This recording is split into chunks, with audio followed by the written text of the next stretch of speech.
Hello everybody, Razorblade Mango here, and welcome to the best video games of 2017 video, aka Cream of the Crop 2017 edition.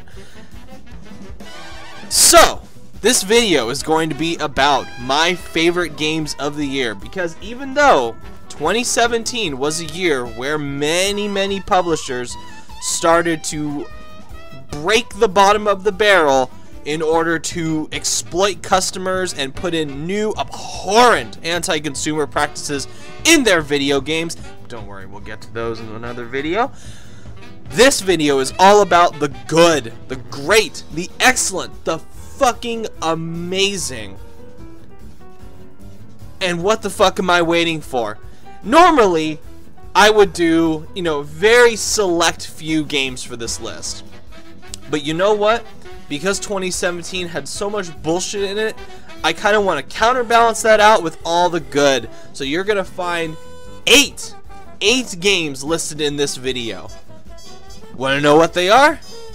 Let's get started. The first game to get honorifics on this list is Ninja Theory's Hellblade: Senua's Sacrifice. I needed this game to succeed. Desperately. We have reached this point in the industry where mid-tier, reasonably budgeted, reasonably priced games don't exist. And the big publishers tell you that they can't exist. They need every game to come out and be extravagantly budgeted, extravagantly marketed, and they need to sell gangbusters, pumped full of awful microtransactions and games as a service features in order to succeed and sustain longevity.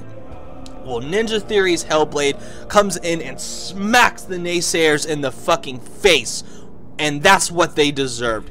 Hellblade is a $30 single player only, very good quality experience game, and it's even better that it's a good game on top of it being financially successful. This is a game that is disturbing, disquieting, unnerving, visceral, violent, hellish, and it puts you right in the mindset of its main character through its fantastic visuals, incredible performance from the main lead, and some of the best audio design I have ever seen in a game. If any game necessitates being played with headphones in order to get the full binaural audio experience, this is it. This is the King Mac Daddy of necessity for a headset. Right when this game started, I had this big smile on my face, and I don't think that was the intention of the developer, but I was so thrilled, so happy that a game was able to get this emotionally distressed rise out of me. I have never felt anything like Hellblade put me through since PT. Hellblade is an unforgettable, unforgivable, incredibly tense, disturbing descent into hell, both figuratively and mentally. And if you could handle its really tastefully done subject matter and take on psychosis, then this is a game that is more than worthy in your library. Hellblade: Senua's Sacrifice. I applaud Ninja Theory for what they've done.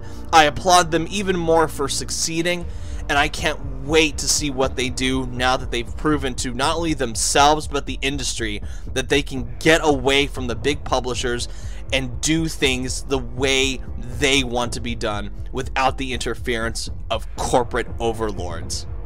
Speaking of mid-tier, reasonably priced games, we have Uncharted: The Lost Legacy as the next game to receive the distinctive honor of being on this list. The Lost Legacy had this really weird journey from being a small bit of story DLC for A Thief's End, and it blossomed over time into becoming this standalone $40 adventure. And I was more than pleased to see that it was just as fun, if not more so, than most of the games in the series. Hell, I would even go so far as to say The Lost Legacy is almost the best Uncharted game to date. and I absolutely think it's better than any game in the original PlayStation 3 trilogy. Even in different hands, this game has lost none of the charm, the wit, the sass, the thrills, and incredible production value that Uncharted is famous for. People thinking that replacing Nate with Chloe and Nadine would be a misfire, they don't need to worry. Those two have enough chemistry to be a worthy rival to the camaraderie between Nate and Sully, and even Nate and Elena, which is saying a lot. It has some of the best set pieces in the series, and it ends with one of the greatest, most amazing climaxes in PlayStation history. Literally, when the final blow is delivered to the dickhead villain, I stood up out of my chair and applauded. And I don't care if I looked like a big goofy idiot for applauding to a video game in front of my TV. That ending was more than worthy of my applause. And what makes me so happy about The Lost Legacy is that it proves that even without Amy Hennig, even without Neil Druckmann and Bruce Straley, these guys at Naughty Dog have got it. The future of this series is set in stone. People do not need to worry.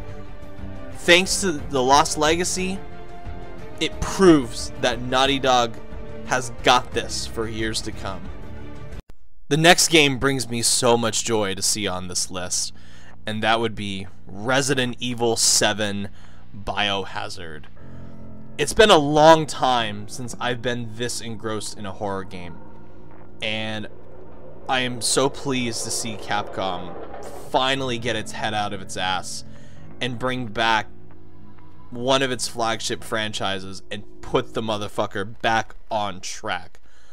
Resident Evil 7 easily could have been disappointing because its atmosphere, gameplay, and tone takes so many influences from so many different games. PT, Amnesia, Outlast, and films even. Texas Chainsaw Massacre, Saw, Evil Dead, Hills Have Eyes. And when you combine all that, it had the potential to be this confused, desperate mess. But unlike Resident Evil 6, that didn't happen. The team pulled together all these influences into a cohesive whole and came up with an experience that simultaneously respects the classic Resident Evil 7 tropes and succeeds in trying new things. Gone are the powerful soldier dudes that can now mow down hordes of zombies and a stupid plot that wants to be taken so seriously without winking at the audience, knowing that it is stupid. Resident Evil 7 isn't afraid to make you feel vulnerable and terrified. It isn't scared of being incredibly goofy at times. It dares you to go through absolute nerve-wracking hell to uncover the secrets of the gorgeously designed Baker Estate and its insane inhabitants. And you'll want to. Oh, you'll fucking want to, because it's that damn compelling. This game could have been even higher on this list if it weren't for the last third of the game, which doesn't spoil the whole experience, but I wish it had matched the claustrophobic, hilarious comedy, black comedy of the first 2/3 of it. But that being said, this is the Resident Evil game I've wanted since RE4. A confident, beautiful, ultra gory, and sadistically funny survival horror experience. Welcome back, Resident Evil. The next game on this list is where I'm going to break one of my own rules. I don't normally put remasters or re-releases on this list, but fuck it. I'm going to make an exception with Mario Kart 8 Deluxe. Even though I've had the Switch for only a couple of months now, this is one of the staples of my Nintendo Switch. Every time friends come over, every time I go somewhere, I always have to bring Mario Kart 8 Deluxe. as great as some of the other games are on that system, it's Mario Kart 8 Deluxe that I've been playing loads ever since I got it. I bought the damn game before I even had a Switch. That's how dedicated I was to getting into it. My brief experience with Mario Kart 8 consisted of playing the demo kiosk at my GameStop I used to work at on the Wii U. And even then, back then I knew this game was special. And Mario Kart 8 Deluxe just made it even more special. Featuring tons of characters, tons of tracks, lots of fun and exciting modes. This is just a game, pure and simple, that is fun to play.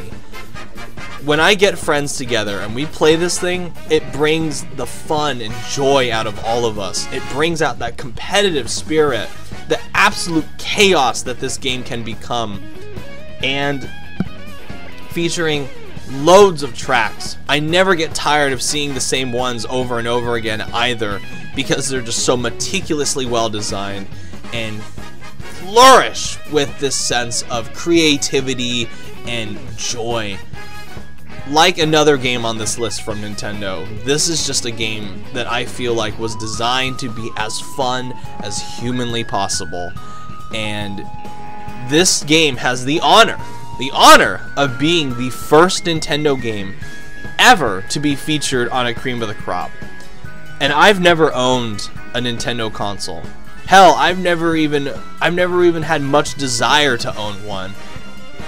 But the Nintendo Switch is the very first time I ever buckled and gotten a Nintendo console. And Mario Kart 8 Deluxe Edition was not a regrettable purchase. Buying that thing before I even owned the damn console was the best decision I ever made. And I can't wait to play this game even more when I get friends over here.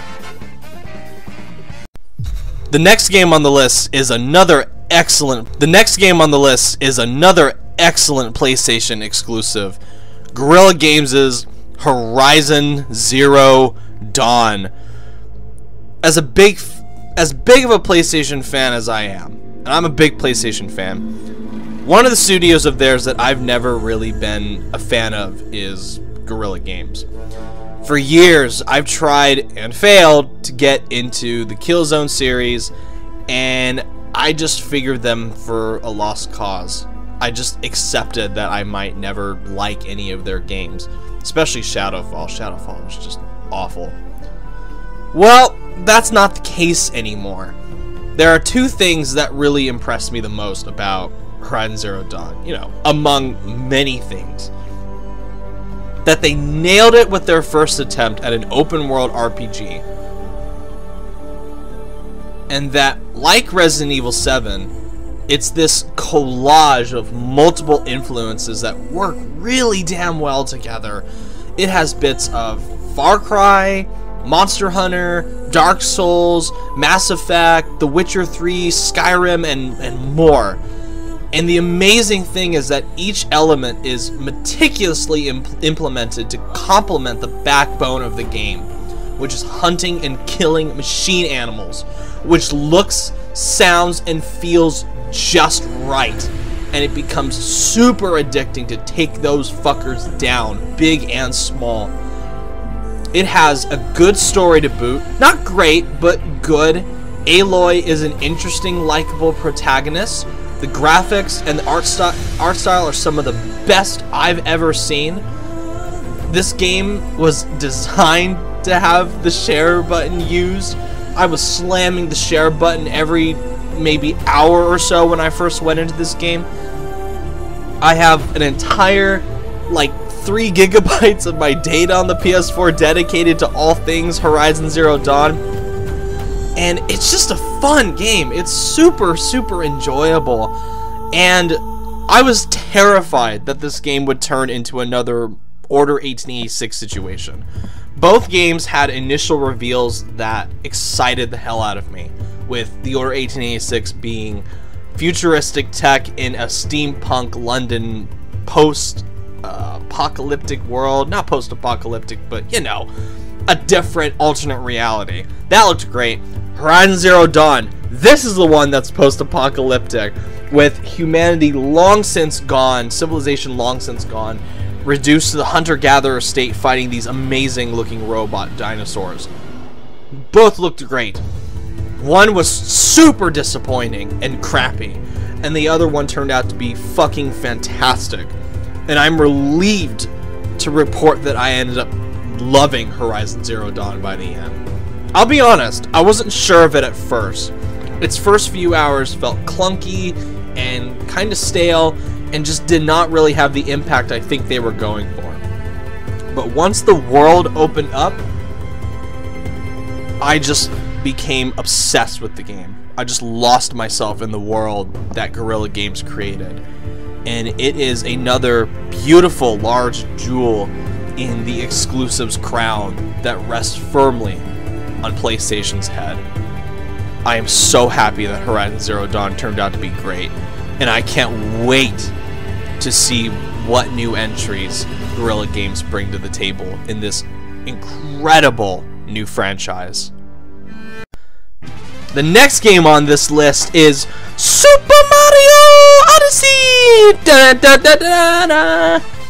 You know, that intro is appropriate because I think Nintendo designed this beautiful game to be as awesome as possible, to make the players happy as humanly possible. Because that's what it does. Whenever I play Super Mario Odyssey, I just feel happy. I get this insatiable desire to explore and try new things, and Nintendo, with Super Mario Odyssey, has said, yes. Would you like to try this weird thing? Then we have an answer for you. Yes, you will be able to find something new with this. Constantly switching its game up, constantly doing new things in Super Mario Odyssey. I think this is the best Mario game ever made. I shit you not. And even though I've never owned a Nintendo console before, I've played plenty of them. I've played most of them. And this is easily the most fun I've ever had with a Mario game. And I've been excited as hell to try it out. Even with people thinking, you know, oh, it looks like Sonic 2006. Oh, why is Mario in the human world? Well, they can shut up now because this game is fucking amazing. And that world, New Donk City, is one of the best levels ever created in a video game. And it ends with one of the best things I've ever seen in a video game. Even though I really don't have, at least I didn't think I did, I don't really have a lot of nostalgia for Mario because I didn't really grow up with Mario. But I couldn't help but seeing how they decided to end the New Donk City arc. And it kind of just brought a little tear to my eye. It really did. It was just this wonderful tribute to one of gaming's biggest icons. This whole game is.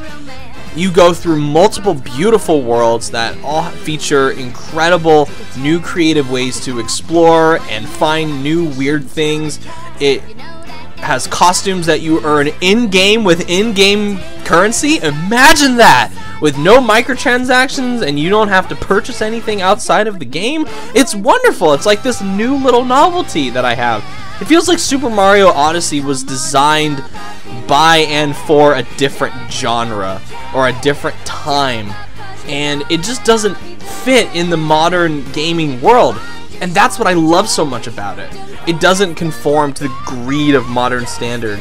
It pulls a giant fuck you to EA and Ubisoft and all these games that are like, oh, we need to have online-only connections, we need to have games as a service. Well, Super Mario Odyssey says fuck you. In fact, every game on this list says fuck you to the notion that games need multiplayer in order to succeed. An extra abhorrent monetization. Super Mario Odyssey is one of the best goddamn games, not only this year, but one of the best games I have ever fucking played. I love Super Mario Odyssey. It's just this wonderful, joyful experience that anyone with a working heart and soul will absolutely eat up. And this was the game that I bought a Nintendo Switch for. It wasn't Breath of the Wild that did it. It wasn't Mario Kart 8 Deluxe that did it. It wasn't Mario Kingdom Battle that did it. It was Super Mario Odyssey. And like God of War 3 was for the PS3 for me, this is a game that I spent over $400 to play. And I don't regret it at all. That's how fucking good Super Mario Odyssey is. I had to buy a whole new console just to experience it. And it was totally worth it. The next game on this list is the ultra stylish Persona 5 from Atlus. Now, I had heard whispers of not only the Persona series, but the Shin Megami Tensei series for years now. Tales of triple-digit hours spent on exploring all the dungeons and maintaining an active social life. Persona 5 is my first foray into seeing if these stories turned out to be true. And the verdict is, they were not fucking kidding. One of my best friends claimed that he spent over 200 hours on Persona 4 for the Vita.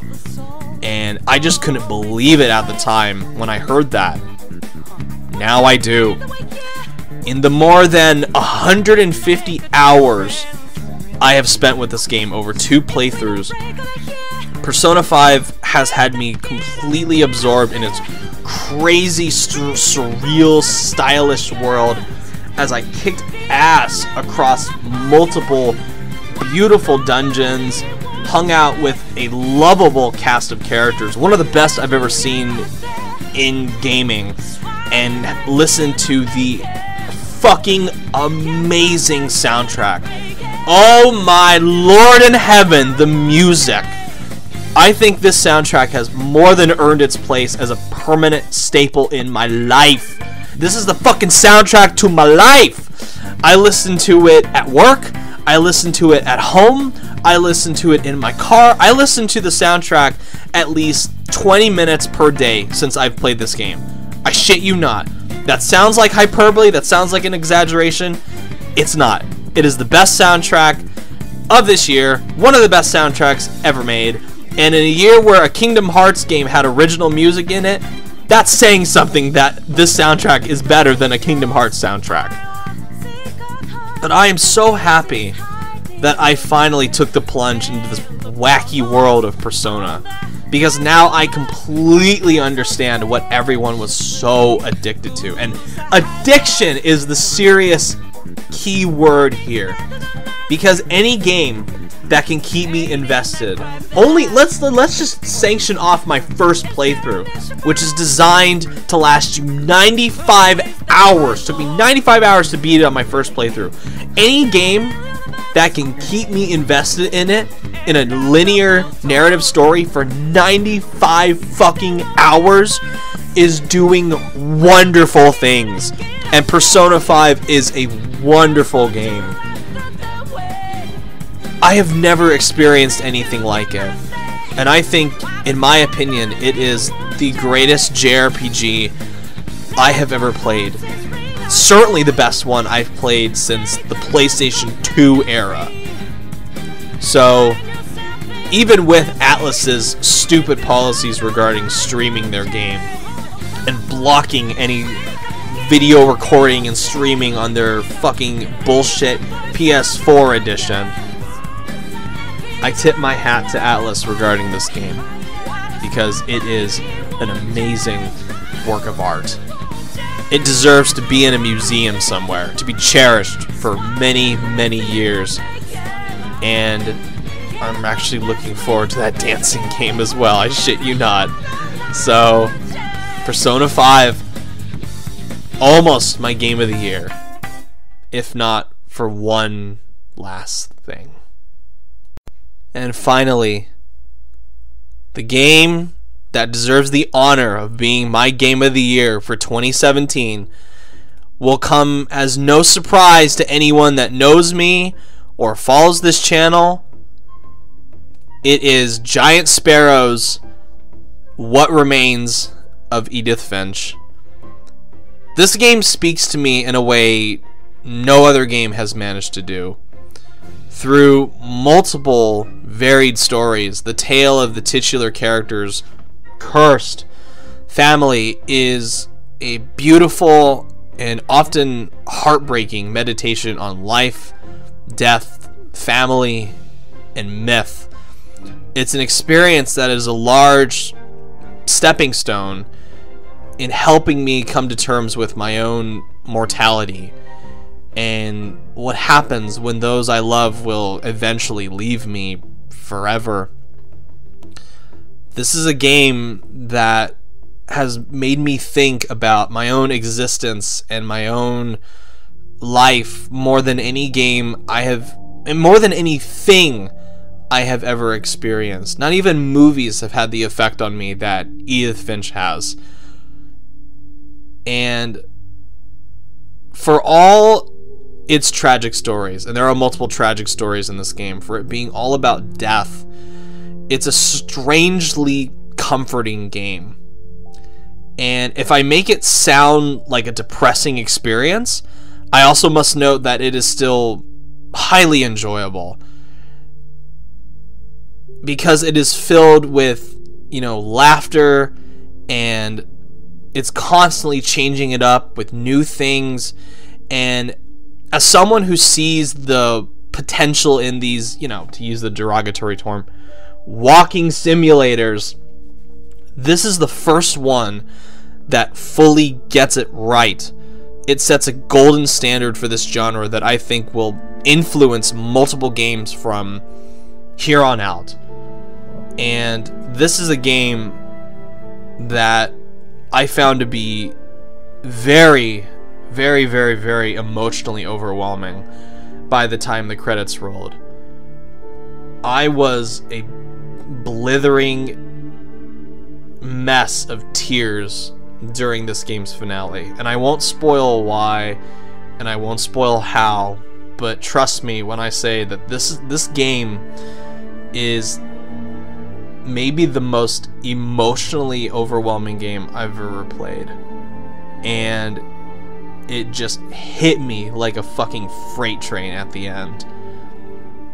I like The Unfinished Swan well enough. I think it's okay, but Giant Sparrow have fully outdone themselves here, and it's mind-boggling to think that it took them more than 4 years to create this 2-hour game.